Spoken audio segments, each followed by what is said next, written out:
ఎన్ని తిన్నా మీకు అన్నం అరగలేనట్టు కానీ కొంచెం ఇబ్బందిగా కానీ ఉంటే అన్నంలో ఇలా వేడి గింజ వేసుకొని వేడి అన్నంలోనే వేడి గింజ వేసుకొని వేడివేడిగా అలా గోరెత్తుకున్నదన్నా వేడివేడిగా ఉన్నదైతే బాగా పనిచేస్తుంది. అలా తిన్నారనుకో అలా గంజి చూసారా, పెరిగేసుకోకూడదు. ఇది గంజి, బియ్యంలోంచి వచ్చిన గంజి వేడిగా ఉన్నప్పుడు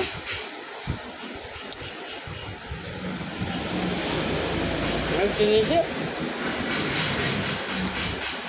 ఉప్పుని ఉంచుకోవాలి.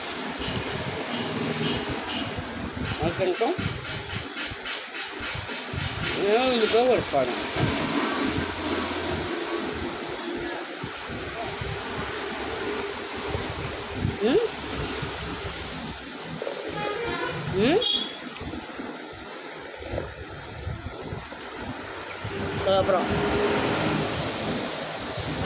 సూపర్ అంటే తిని ఒకసారి ట్రై చేయండి.